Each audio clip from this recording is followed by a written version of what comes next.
What do you know about church history?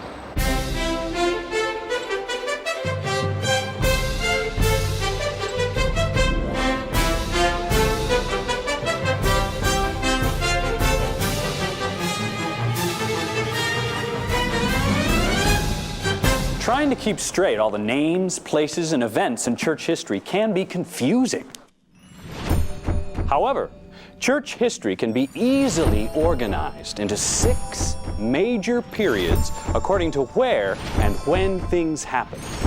The church was founded in New York and Pennsylvania, developed in Ohio and Missouri, continued to grow in Illinois, moved west where converts could gather and worship freely, expanded to other continents, and became a worldwide church. Those are the 6 periods.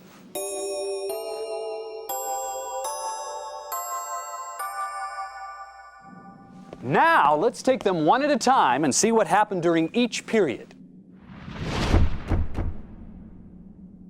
First, beginnings. I'm standing in the sacred grove in Upper New York State. This is where it all began, where Joseph Smith had the first vision. Not too far from the sacred grove is the hill Cumorah. This is where the coming forth of the Book of Mormon began. Joseph received the gold plates from the angel Moroni here in 1827. The Susquehanna River in Pennsylvania, the priesthood was restored along these banks. And the church was organized at the Whitmer home here in Fayette, New York on April 6, 1830. There were quite a few revelations received as the church was being restored.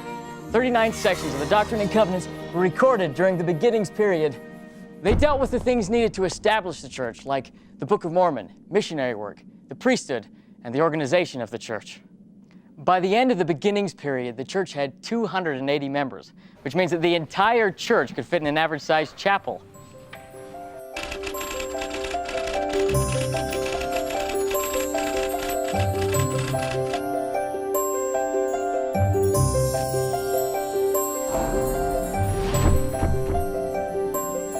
We call the second period in church history 2 church centers because it happened in two places. Kirtland, Ohio, and Independence, Missouri. That's right.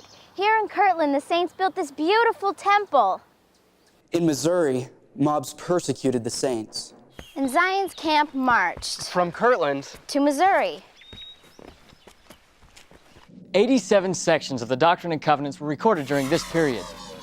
Through these revelations, the first bishop was called, the first temple was built, the vision of the 3 degrees of glory was received, the word of wisdom and tithing were revealed, the first presidency was organized, and the 12 apostles were chosen. the Lord and ancient prophets appeared here in the Kirtland Temple to restore vital priesthood keys. But apostasy in Kirtland, Ohio, forced the prophet Joseph Smith and other faithful members to gather in Missouri. More persecution in Missouri drove the saints from the state. But that didn't stop our growth. By the end of the second period, 2 church centers, there were almost 18,000 members of the church. enough to fill a sports arena.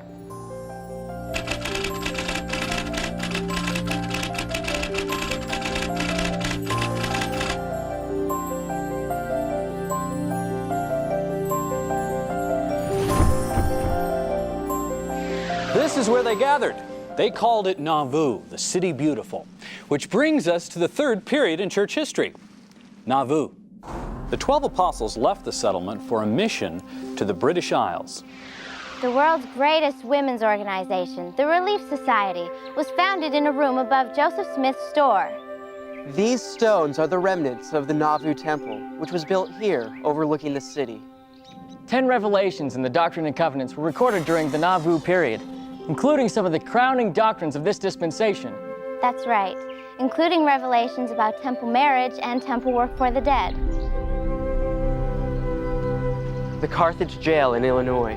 This is where one of the most tragic events in church history occurred. The martyrdom of the prophet Joseph Smith and his brother Hiram in 1844. Persecutors thought the death of the prophet would mean the end of the church.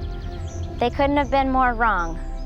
By the end of the Nauvoo period, when the saints crossed the Mississippi River and left Nauvoo, There were were about 34,000 members. Twice as many as they had when they came.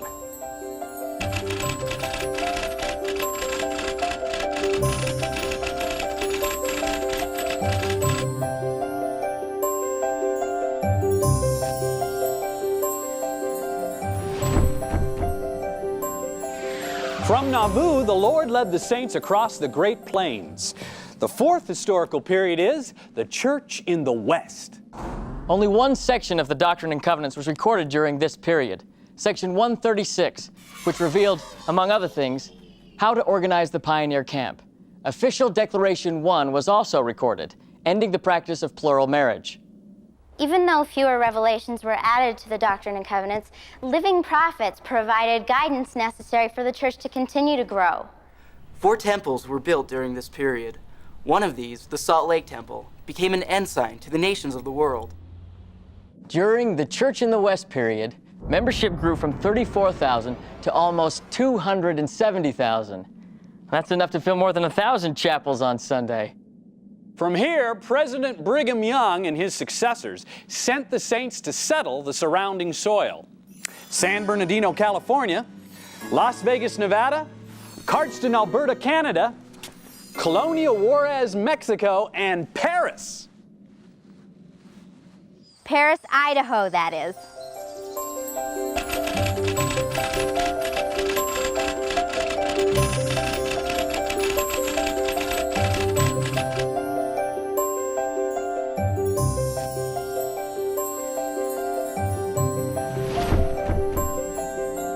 The next period of history was one of expansion. Missionary work expanded in Asia, South Africa, Central and South America, the Pacific, and other places throughout the world. For the first time ever, an apostle of the Lord traveled around the world, visiting the saints all over the globe. Welfare Square, Salt Lake City. The welfare program was organized during this period of expansion. Supplies administered under this program helped the saints through a worldwide economic crisis. And a world war. And membership during the expansion period expanded from around 270,000 to more than 1.1 million. In 1918, President Joseph F. Smith received an incredible revelation on the redemption of the dead. But it wasn't until 1979 that it became what we know today as Section 138 of the Doctrine and Covenants.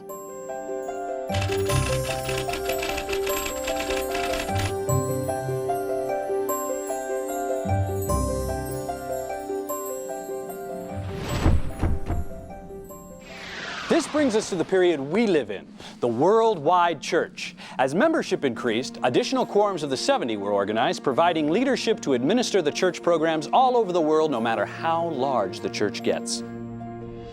Now, large and small temples are being built at an incredible pace all over the world. To provide temple blessings to all the members.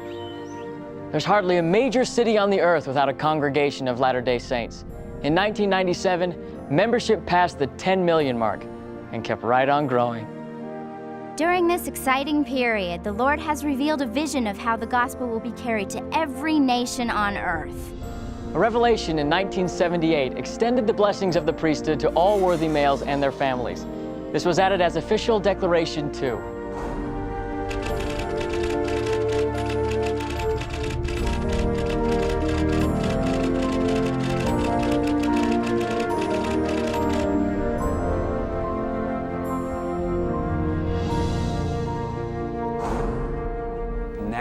That's not so confusing.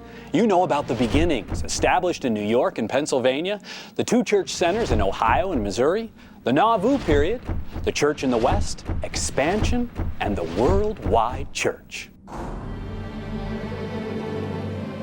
So, as you study the revelations given during each period, your knowledge of what, when, and where things happened will increase your understanding. Some of the greatest events in church history are yet to come, and you will be a part of them. Understanding the past will help you fulfill your role in the future.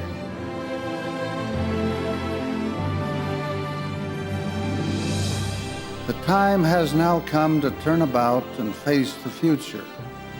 This is a season of 1,000 opportunities. It is ours to grasp and move forward. What a wonderful time it is for each of us to do his or her small part in moving the work of the Lord on its magnificent destiny.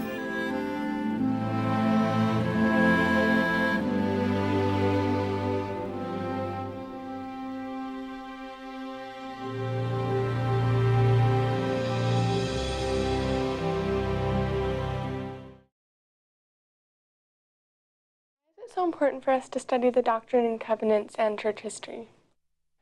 A number of years ago, President Ezra Taft Bension highlighted the fact that the Book of Mormon is the keystone of our religion.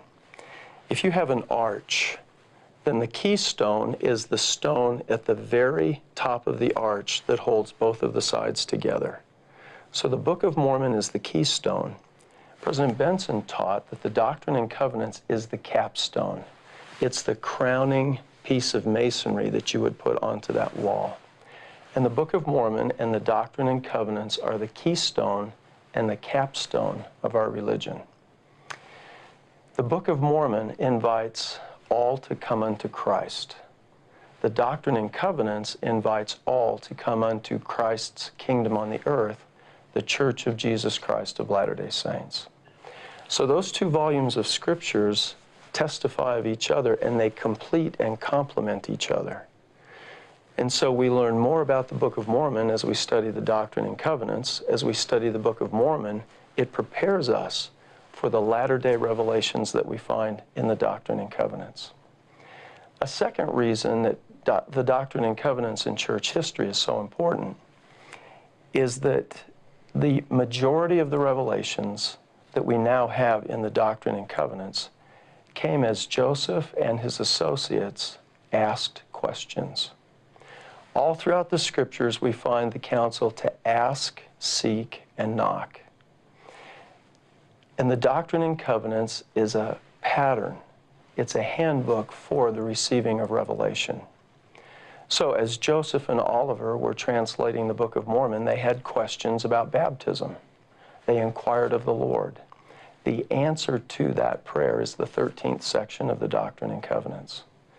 So throughout the Doctrine and Covenants, as you study not only what's in a particular section, but as you come to understand the question Joseph or others were asking that preceded the revelation, that becomes instruction for us today about how we can ask, seek, and knock and better hear the voice of the Lord. Great question.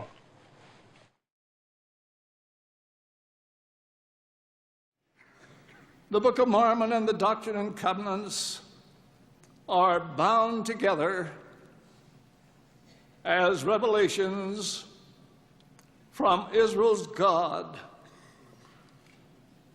together and prepare his people for the second coming of the Lord.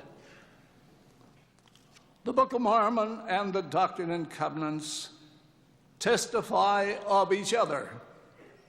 You cannot believe one and not the other. The Doctrine and Covenants is the binding link between the Book of Mormon and continuing work of the restoration through the prophet Joseph Smith and his successors. And I thank the Lord for the Book of Mormon that brings men to Christ. The Doctrine and Covenants brings men to Christ's kingdom. Even the Church of Jesus Christ of Latter-day Saints, the only true church upon the face of the whole earth. I know that. The Book of Mormon is the keystone of our religion, and the Doctrine and Covenants is the capstone with continuing latter-day revelations. The Lord has placed his stamp of approval on both the keystone and the capstone.